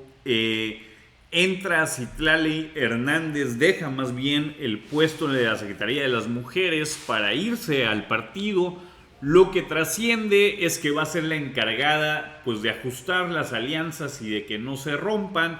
Esto derivado por el pésimo trabajo que realizó o está realizando María Luisa Alcalde por una parte, el propio López Beltrán por otra. Una serie de amenazas que ha habido en torno a que no se van a dar las alianzas, al menos en algunos estados, como es el caso de San Luis Potosí, donde la esposa del gobernador aparentemente va con una ventaja mucho mayor de los demás candidatos.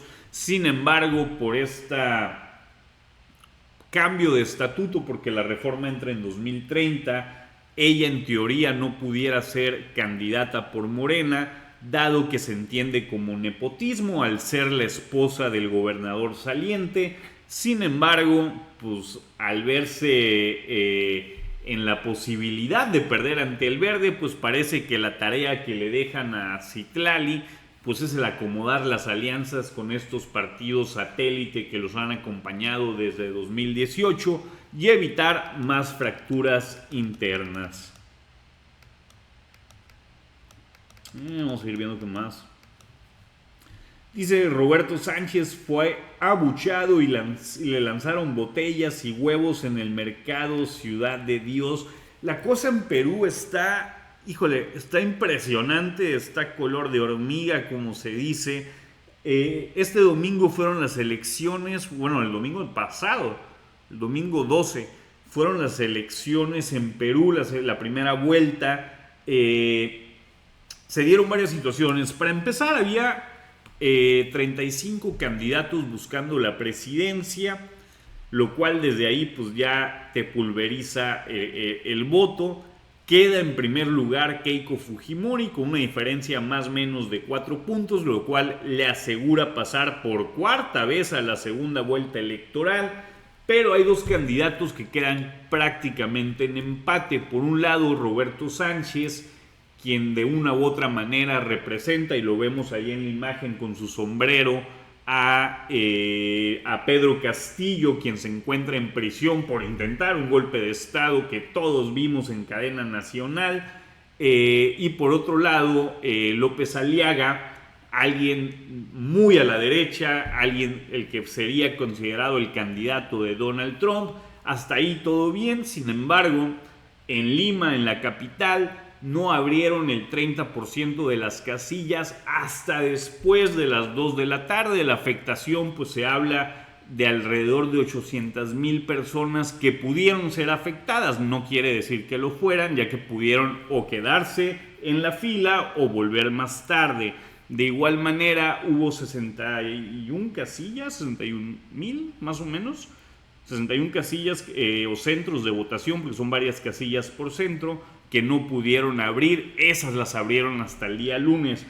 ¿Cuáles son las cosas que llaman la atención? Primero, que solamente sucedió en Lima y que en teoría Lima, al ser la capital, pues sería una zona mucho más accesible para distribuir el material. Segundo, que los candidatos favoritos en Lima pues era Keiko Fujimori y era Aliaga, muy lejos Roberto Sánchez de llevar preferencia en la zona capital. Por ende, pues están haciendo acusaciones de fraude y pues bueno, habrá que esperar en qué desenlaza todo esto. Ya ha habido arrestos por parte de la autoridad, ya ha habido investigaciones abiertas contra los principales liderazgos de lo que sería, creo que se llama UMPE, que sería como el Instituto Electoral Federal, para entenderlo así a grosso modo. Sin embargo, pues falta ver en qué concluye todo esto. Por ahí había leído, a ver si ustedes lo encontramos,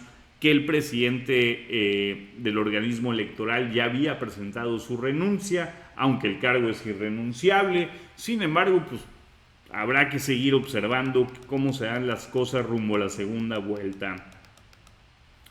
Dice María Corina Machado, reafirmó desde España que regresará a Venezuela para canalizar la urgencia ética del país y exigir un cronograma electoral con fecha cierta. La líder opositora advirtió que los venezolanos no aceptarán una libertad a medias y que la única garantía de paz es una elección impecable sin más engaños del régimen. Creo que la mayor tarea o la gran tarea pendiente por parte de los Estados Unidos y específicamente de Marco Rubio es el ya crear un cronograma electoral para ver cómo se va a desempeñar pues esta transición, o como ahora le queramos llamar. Más de María Corina, dice, advierte que la gente se está frustrando en Venezuela ante la falta de cambio político. Dice que ella ofrece estabilidad, un cronograma electoral con fecha cierta. Bueno, es parte de lo que veíamos ahorita. Voy a aprovechar para ponerles el video en la lo única que razón por la cual Delcy Rodríguez, Nicolás Maduro y compañía permanecieron este tiempo en el poder, cuando tienen a 90% del país en contra, es por la represión. Es por el terror. Es porque si tú levantabas la voz ibas preso. A los jóvenes durante estos meses, donde yo estaba en clandestinidad, los paraban en la calle, les quitaban los teléfonos celulares y les buscaban. Y si aparecía una foto o una expresión vinculada a mí, iban presos. Entonces, el país se contuvo por terror. Como decía, a partir del 3 de enero, esa válvula se abrió. Y por eso estamos viendo gente que está saliendo cada vez más. Y cuando hay gente que dice, bueno, la gente tiene hambre. Claro que tiene hambre. Un maestro te gana $1 al día. Pero hay hambre de libertad. Esto no se controla a los realazos. Hay un elemento de dignidad. Después de todo lo que hemos sufrido, lo que hemos vivido, lo que hemos perdido, lo que hemos ganado, aquí nadie se va a conformar con una libertad a medias. Y así que esto es hasta el final, porque es hasta el final. Entonces, nadie se va a desilusionar aquí. El riesgo, sí, es que si la gente siente que se nos está pretendiendo cerrar la vía, empiece a empujar de manera no organizada y que pueda tornar anárquico. De modo que un cronograma electoral con una fecha cierta es la garantía de la paz, de la estabilidad y de que la gente pueda asumir, está bien, va a durar un poco. No, sin duda, urgen garantías para Venezuela, sobre todo entender cómo se va a dar esta transición, si es que se da.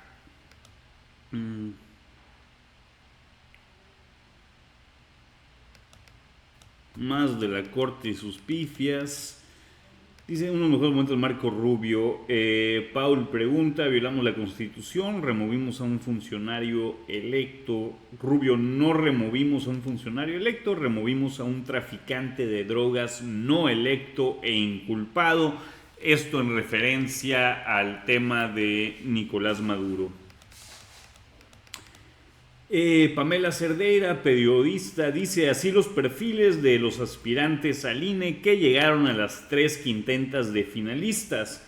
Los perfiles que preocupan a la oposición por su cercanía con el gobierno federal ostentan las mejores calificaciones en la evaluación de conocimientos. Algo que llamó mucho la atención, y es un personaje en específico que no tiene experiencia electoral, que su último trabajo fue ser el encargado de los talleres de México, o sea, donde imprimen toda la documentación, actas, etcétera, y fue el que más alta calificación obtuvo, casi un 100 perfecto. Quien conoce en menor o mayor medida este tipo de exámenes sabe que es muy complicado sacar una buena calificación. Inclusive personas que han trabajado toda su vida en la materia electoral o que son abogados electorales no llegan a la calificación de este tipo. Vamos a ver los perfiles. Dice Arturo Manuel Chávez, calificación del examen 96, formación profesional relevante, licenciado en Ciencias Políticas, trayectoria, director general de talleres gráficos, asesor de Claudia Sheinbaum, tanto como en la alcaldía, tanto en la jefatura de gobierno. Luego le sigue Juan Manuel Guerrero Jiménez, calificación 78, formación profesional, ingeniero en sistemas, trayectoria, titular de la unidad de enlace con SPEN del IETAM. Armando Hernández Cruz, calificación 80, formación profesional, licenciado, maestro y doctor en Derecho, doctor en Ciencias Políticas, trayectoria, ocupó diversos cargos en el Instituto Electoral del DF, en la Asamblea Legislativa del Distrito Federal, en la Cámara de Diputados y en el Tribunal Electoral de la Ciudad de México y en el Tribunal Electoral del Poder Judicial de la Federación. Armando Javier Maldonado Acosta, calificación 77, licenciado en Derecho, maestro en Derecho Electoral, y en Derecho Global y Democracia Constitucional. Trayectoria, ex magistrado del Tribunal Electoral de Tabasco y director jurídico del Instituto Electoral de Tabasco. Daniel Preciado, calificación 83, licenciado en Derecho, maestro en Derecho Electoral, fue magistrado del Tribunal Electoral de Guerrero con experiencia en el Poder Judicial.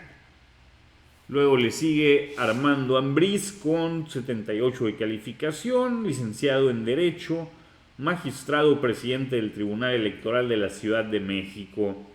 Silvia Guadalupe Bustos, calificación 72, maestría en Derecho Electoral, secretaria de Estudio y Cuenta de la Sala Regional de Guadalajara y la Sala Superior del Tribunal Electoral del Poder Judicial de la Federación, fue consejera electoral en Jalisco. Pues bien, ahí son parte de los perfiles que van a estar compitiendo para estas 3 vacantes en el Instituto Nacional Electoral, el cual prácticamente pues ya estamos dando por perdido. Dice, esto ha ocurrido en la rueda de prensa del PSOE al preguntarle a Patxi López por la regulación de presos políticos. Vamos a ver qué dice. ¿A usted le parece normal que pretendan regularizar a extranjeros que están presos en cárceles españolas y que vendan encima que esto es una buena medida para la convivencia? Y si le parece normal que los inmigrantes con antecedentes puedan ser regularizados incluso con un informe policial en contra, como hemos conocido a través de fuentes del Español. ¿Le parece normal regularizar a personas que están en la cárcel por haber cometido delitos de abusos sexuales contra mujeres, contra la seguridad de la gente? ¿Usted cree que esto es una buena medida? No lo digo yo, lo dice la Oficina de Informes Penitenciarios y lo dice el medio El Español. No sé si para usted es un pseudomedio o no, pero es lo que han dicho, que pretende regularizar gente que está en la cárcel. ¿Qué le diría a los españoles?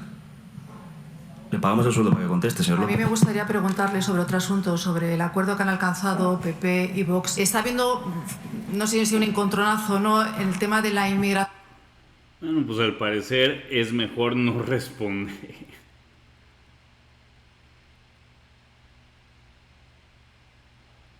Bueno, son las imágenes de lo de Tehuacán, no las pondré por obvias razones, que está en una de las noticias que comentamos al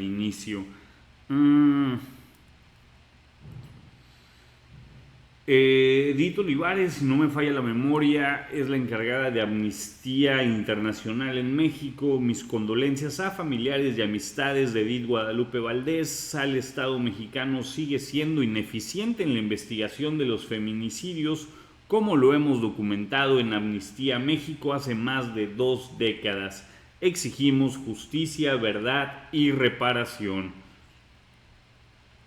También ese caso, híjole, me gustaría, ya que pase el tiempo, también me parece muy pronto, y sobre todo por el respecto a la víctima y a las víctimas siendo los familiares, pero es un caso sumamente revelador en cuanto a la disfuncionalidad de nuestras autoridades. En este caso, esta mujer iba a una entrevista de trabajo, hizo lo que siempre se le recomienda ya a todo mundo, que es mandar tu ubicación, decir a dónde vas, etc. Al no tener respuesta, los familiares acudieron a la fiscalía y la fiscalía les dijo que tenían que esperar 72 horas. Obviamente ya en ese tiempo, pues ya tristemente, pues ya no se encontraba con vida. Aquí está la pelea entre Chairos con un embajador. Dice, ¿por qué el embajador de Estados Unidos no ha sido expulsado del país? Autorizó operaciones ilegales en nuestro país, tiene que irse. Este es el famoso tweet del embajador de los Estados Unidos. Yo la pregunta la reformularía. ¿Por qué nuestro país no nos informa de que hay activos de otros países, llámese la CIA u otras entidades? ¿Por qué no nos avisa nuestro país de este tipo de actividades? Porque la verdad dudo bastante que México no supiera.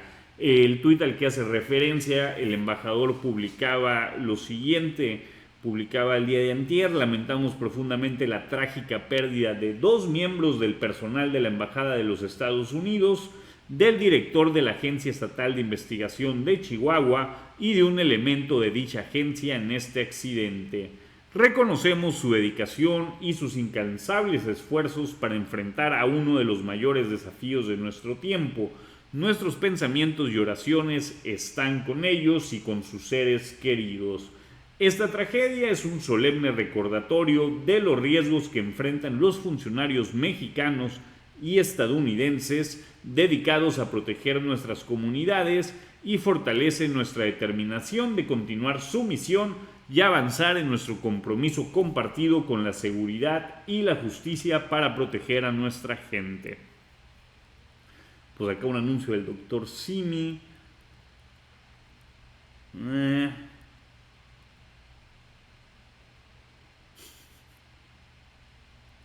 bueno. Ahí sí no lo pongo por la edición.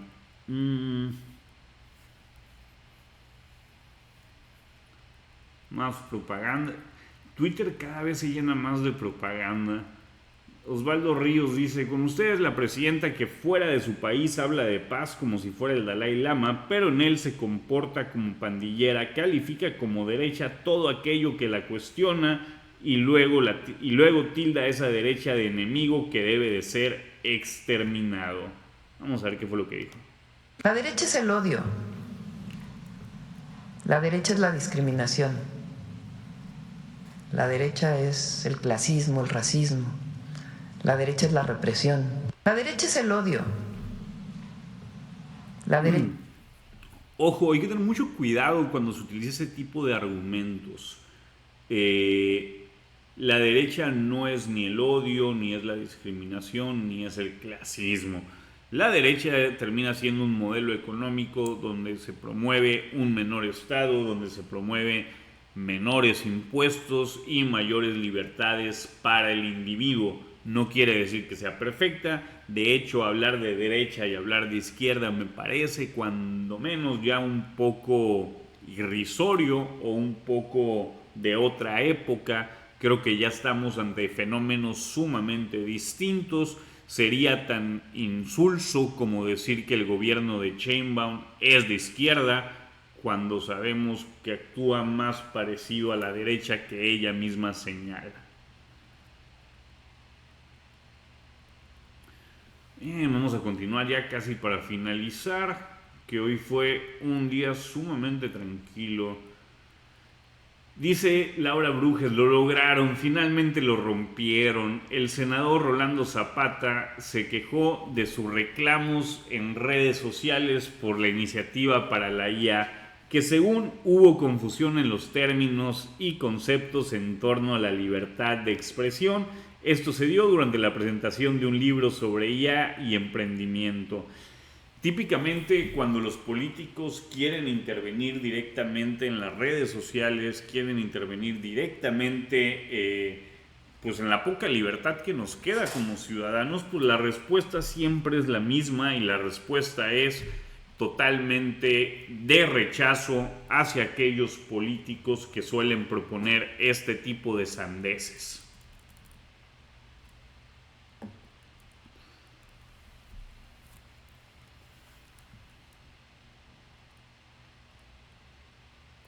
Imagen un poquito fuerte y una disculpa si me salto de repente muchas noticias, pero algunas salen muy fuerte. Dice, proponen diputados de Morena posponer la fecha de elección judicial, es lo que leíamos al principio. Ojalá, la verdad sería sumamente caótico juntar las elecciones intermedias, juntar 17 gubernaturas con aparte el bodrio que representa la elección judicial. Vaya, es un despropósito total. Más de lo de la CIA, más de lo del alto comisionado. Creo que ahí tendré que preparar un video ya que tengamos más información.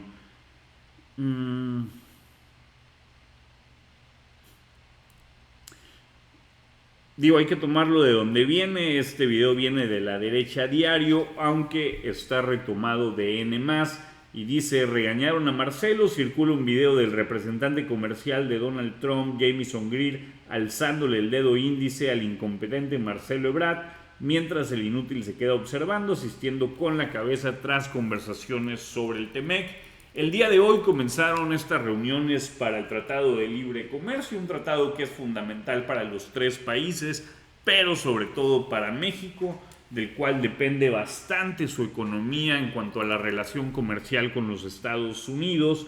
Se augura que vaya a ser una serie de reuniones bastante ríspidas, no solo por lo que nos toca a nosotros como país, a las reiteradas violaciones que hemos hecho al TEMEC, a la falta de democracia, a la falta de instituciones autónomas, al tema del poder judicial, entre otras. Pero por otro lado tenemos a un Donald Trump que en el menor de los casos pues es alguien totalmente en contra al TEMEC. Miren, esta es la carta que les comentaba hace un momento. Piero Corvetto renuncia a la jefatura de la OMPE. La OMPE es el Instituto Nacional del Perú Electoral, discúlpenme si me equivoco en las siglas, pero son los encargados de realizar las elecciones. Básicamente sería el INE peruano. Dice lo siguiente, doctora María Teresa Cabrera Vega, presidenta de la Junta Nacional de Justicia, de mi consideración me dirijo a usted a fin de comunicar mi decisión de renunciar al cargo de jefe de Oficina Nacional de Procesos Electorales, OMPE, responsabilidad que ejerzo desde el 31 de agosto de 2020, luego de los problemas técnicos operativos suscitados en el despliegue de material electoral en determinados sectores de Lima Metropolitana durante la jornada electoral del 12 de abril y estando por finalizar el procesamiento de actas de la elección presidencial por parte de las oficinas descentralizadas de procesos electorales a nivel nacional, considero necesario e impostergable renunciar a la responsabilidad otorgada en el interés que organice y ejecute la segunda vuelta de la elección presidencial en un contexto de mayor confianza ciudadana. Bien, pues a grandes rasgos es la renuncia de este personaje, con lo cual pues admite pues que ya no es una persona que pueda generar confianza rumbo a lo que será la segunda vuelta electoral en junio, sobre todo considerando pues todo lo que vimos este pasado domingo, antepasado domingo, Vamos a ver, nuevo incidente en Teotihuacán, globo aerostático aterrizó de emergencia. Dice, el nuevo protocolo en sitios arqueológicos será poner letreros para prohibir armas. Ya con esta estrategia, miles de turistas pueden sentirse seguros. Vamos a escuchar. Nunca, con excepción del día de ayer. Pero ya que ocurrió ayer, pues tenemos que tener pues protocolos que eviten que sea así, anuncios y al mismo tiempo información y al mismo tiempo ver si se requiere equipamiento para poder adquirir el equipamiento. Entonces, son, como ustedes saben, muchísimos sitios arqueológicos en México y pues eso es lo que tienen que platicar con la experiencia que se tiene. Pero no se preocupen, ya en un par de meses todo listo para el Mundial. Pues bien, déjenme ver nomás si me encuentro algo así rapidito. Hijo, el tema de la luz del mundo. Dice, buenos días. Desde México, donde 5 años después se sabe la verdad, el homenaje del delincuente sexual Nazón Joaquín, líder de la luz del mundo, encerrado en Estados Unidos, sí fue solicitado por el partido Morena. El entonces regidor Rogelio Zamora solicitó que fuera en Bellas Artes. La información fue reservada por 5 años, hoy se sabe la verdad. Y aquí está la solicitud de Rogelio Israel Zamora Guzmán. Desconozco ahí si se trata del hijo del padre. Ambos son políticos. Uno de ellos participa como vocero de Morena en distintos programas de televisión. Ya era obvio, ya lo sabíamos, pero no se tenía este documento que avala del 31 de enero de 2019, donde distintos diputados de Morena solicitan que se preste el edificio del Palacio de Bellas Artes para celebrar los 50 años del pederasta y productor de pornografía infantil Nazón Joaquín. No lo digo como presunto, dado que esos son los cargos por los cuales se encuentra sentenciado en México. Y además de la diputada de Casa de 0 pesos, más de las manifestaciones. Dice, la autoridad electoral del Perú dice que no hará anuncio oficial de los candidatos a la segunda vuelta hasta el 15 de mayo. Híjole. A quienes le gustan las elecciones, sigan esta cuenta de Felipe Galli o Gali, no sé cómo se pronuncie. Creo que es de las cuentas que mejor sigue el tema electoral. Altamente recomendable. Lo que le viene a México en la revisión del TEMEC, el arbitraje judicial, resolución de conflictos. Los norteamericanos y canadienses no confían en los jueces mexicanos y pues bueno, ¿quién confiaría en los jueces mexicanos en este momento? Pues bien, ya cumplimos un poquito más de la hora. Espero que hayan disfrutado esta transmisión. Si es así, por favor, deja tus comentarios, tus likes y sobre todo, suscríbete al canal.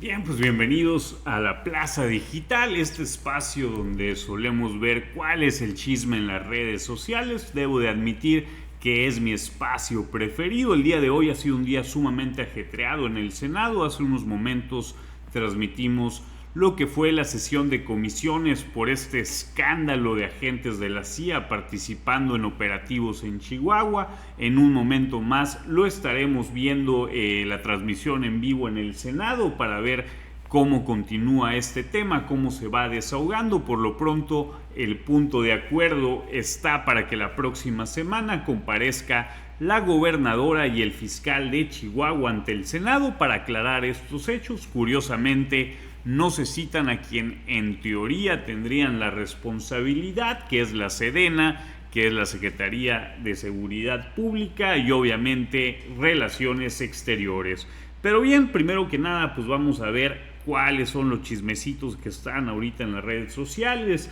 Azucena Uresti dice, como le dije a ella, denme un ratito para pensarlo, expresa Luisa María Alcalde a un dirigente de Morena tras la propuesta de la presidenta Claudia Sheinbaum para que sea su consejera jurídica.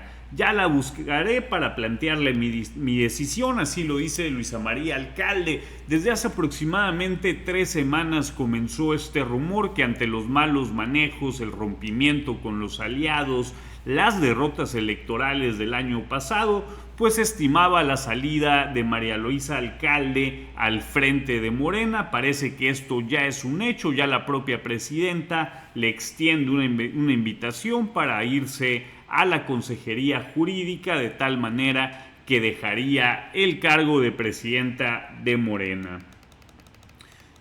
Bien, comentan acá, caen 6 por huachicol fiscal, pertenecían a una organización denominada Petrofactureros, operaban en Tamaulipas, Jalisco y Querétaro. Les decomisaron bienes por 126 millones de pesos. La gran pregunta, como siempre, ¿y las cabezas dónde están? Vamos a escuchar la declaración de Harfuch. Como ya lo dijo el doctor Ulises, una de las más importantes redes delictivas al mercado ilícito de combustibles en el país.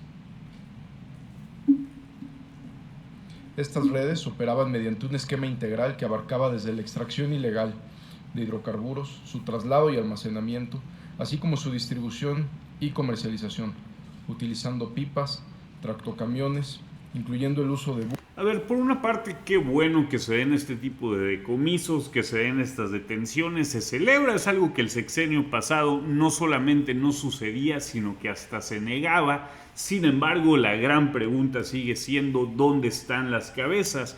Mientras los políticos que permiten que se haga este tipo de negocios sigan en el ejercicio del poder, difícilmente se va a poder acabar con este delito. Hay que recordar que para que el huachicol fiscal pueda funcionar, tiene que haber de forma forzosa, de forma obligada, una complicidad en las aduanas, una complicidad en las carreteras, inclusive en alcaldías. Lo vimos como en el ejemplo de Ensenada, donde prácticamente descargaban buques enteros en el puerto que está controlado actualmente por la Marina, y de ahí transitaban por todo el estado teniendo un depósito justamente al lado de la carretera, y casualmente nadie supo nada. Bien, pues siguen aquí con la sátira de que ya corrieron a María Luisa Alcalde. Esto lo publica Banpipe. Vamos a ver qué dice.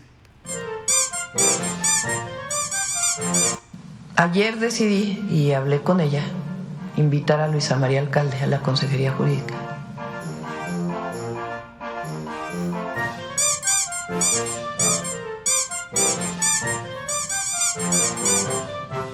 Mira, mamá, estoy ayudando. Sí, Luisita, mira qué bien lo estás haciendo. No, realmente sí ha sido penosa la participación de María Luisa Alcalde al frente de Morena. Aparte o independientemente de la fuerza electoral que representan, pues ha dejado mucho que desear. Me llama la atención que en pleno proceso electoral, aunque la elección comienza oficialmente el 1 de octubre, ya sabemos, como es acostumbrado por parte de Morena y otros partidos, hacer las pre-campañas, las cuales ya iniciaron con la sesión plenaria que tuvo Morena con su Consejo Nacional hace, si no mal recuerdo, en el pasado mes de marzo. Sin embargo, justo en medio de todo este inicio de la carrera electoral, pues se hace este cambio de dirigencia. Leti Robles de la Rosa, quien nuevamente se la sugiero para que la sigan, creo que es de las reporteras que mejor cobertura hace a los temas legislativos, habla sobre la sesión de hace unos momentos. Dice: brillante el senador Colosio Rojas, es claro, el Senado mexicano no tiene facultades para llamar a cuentas a la gobernadora de Chihuahua, ella solo le rinde cuentas al pueblo de Chihuahua. Esto es un precedente peligroso y la Comisión de Puntos Constitucionales no tiene la facultad de procesar esas propuestas con punto de acuerdo. Es el único que se refirió al tema jurídico. PAN y Morena, puro rollo político. Para quienes no lo vieran, tenemos la transmisión aquí en el canal de toda esta sesión de la comisión, donde efectivamente tanto PAN como Morena se la pasaron en dimes y diretes políticos, nada que ver con el tema jurídico, a diferencia de Colosio Riojas, que fue muy puntual en su argumentación, dejando en claro que el Senado no tiene las facultades para poder llamar, para poder citar a comparecer a una gobernadora, lo cual es una flagrante violación a la soberanía de los estados y al federalismo mexicano. Vamos a escuchar lo que dice. Es de alto impacto para toda la gente de México. La facultad del Senado para poder legislar en materia de inteligencia artificial, la prohibición de discriminación por edad en el ámbito laboral, el reconocimiento constitucional del derecho de consulta de las personas con discapacidad en toda la ley política y pública que les concierna, derechos humanos de los connacionales que residen en el extranjero y una larga lista de etcéteras. Esas son las sesiones que estaban convocadas para el día de hoy, al menos.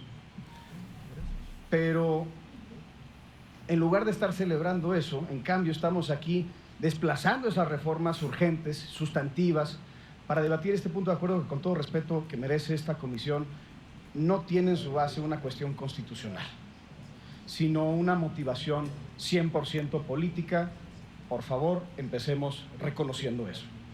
El Senado no tiene la facultad constitucional que se pretende. Este es un dictamen de la Comisión de Puntos Constitucionales. Esta comisión tiene por objeto exclusivo analizar y dictaminar asuntos de naturaleza constitucional, y sabemos bien que este no es el caso. Este dictamen cita efusivamente a la Ley de Seguridad Nacional, y en todo caso debería ser la Comisión Bicameral de Seguridad Nacional la que esté desahogando este tema, misma que tanto Movimiento Ciudadano y un servidor personalmente he exigido que se termine de constituir. Sabemos y que nosotros hemos hecho lo propio, pero... A ver, aquí lo que señala es totalmente cierto. Primeramente, no se ha instalado la comisión bicameral entre diputados y senadores en materia de seguridad pública, que serían los indicados para analizar este tema de los presuntos agentes de la CIA que estaban operando en Chihuahua. Sin embargo, pues sabemos que en esta época en el Congreso pues vale más el grito, el pataleo, el berrinche, que los argumentos jurídicos que sustentan la legalidad. Bien, Azucena Uresti comenta de Omar García Harfuch, niega participación de agentes de Estados Unidos en operativos en México. Sobre los agentes de la CIA en el caso de Chihuahua, el secretario de Seguridad dijo que la información que tiene el gobierno federal, con base en lo reportado por la Fiscalía Estatal, es que no participaron en la operación. Asegura que aun cuando existe intercambio de información en distintos operativos, nunca han participado en campo autoridades extranjeras, no lo permite la ley. Aquí me quedo de no creerle mucho. Hay que recordar este operativo que hubo para la detención y abatimiento del Mencho, donde se sabe que hubo participación de elementos de los Estados Unidos y no solamente en inteligencia como lo hicieron o lo quisieron hacer ver. Más de los ministros del acordeón, dice acá Reforma. La ministra Estela Ríos reconoció que se podría desconfiar de los juzgadores y tribunales al advertir sobre riesgo de decisiones arbitrarias. No obstante, subrayó que frente a posibles abusos existen medios de defensa para impugnarlos, en el contexto del respaldo a dos proyectos que buscaban evitar la reposición automática de procesos que exceden los 10 días de suspensión permitidos. Vamos a escuchar a la supuesta ministra. Bueno, podríamos desconfiar de nuestros juzgadores y de nuestros tribunales, pensando que pueden ser no discrecionales, porque esa es una facultad que tiene, que pueden ser arbitrarios, pero frente a una posible arbitrariedad también hay el medio de defensa que nosotros ya en su momento podemos atender. A ver, esas son las cuestiones peligrosas que han estado pasando en las últimas semanas, pero que no hemos hecho caso, no lo volteamos a ver. Quizá entre tanta noticia en el tema internacional, todo esto empieza a pasar desapercibido. Hay que recordar que hace unos días se aprobó que la UIF, la Unidad de Inteligencia Financiera, pueda congelar tus cuentas sin la necesidad de la orden de un juez, y la respuesta del gobierno fue: bueno, no pasa nada, en caso de que sean inocentes, pues con un procedimiento se aclara y tan tan, solo que esos procedimientos duran alrededor de 6 meses a 1 año y medio. Obviamente nos venden la idea de que esto es para las grandes empresas o para los narcotraficantes, cuales, por cierto, manejan el dinero en efectivo. Los grandes capitales tienen diversificados sus recursos y tienen la posibilidad sin ningún problema de agarrar un avión privado y largarse del país. Esta afectación va a ser directamente para las medianas y pequeñas empresas, las cuales no van a tener la posibilidad de contratar un ejército de abogados, de poder lograr revertir estas decisiones de la UIF, y sobre todo empresas que si las paras por 6 meses, por 1 año, prácticamente las aniquilas. Bien, Lili Telles, pues hablando de lo mismo de acá de Chihuahua. Seguimos con el tema de Harfush. Dice Ricardo Anaya, quieren que comparezca la gobernadora de Chihuahua, que venga, estamos orgullosos, pero no se confundan, el problema es federal. Y si vamos a medir con la misma vara, entonces que vengan también los gobernadores de Morena a explicar sus vínculos. Que venga Rubén Rocha Moya por sus narcovínculos y la gobernadora de Baja California por lo de su visa y la investigación en contra de su esposo. Que recordar, el esposo de la gobernadora, Carlos Torres Torres, se encuentra bajo investigación por crimen organizado, lavado de dinero, tráfico de armas, huachicol fiscal y otra serie de delitos que ya ni siquiera me acuerdo.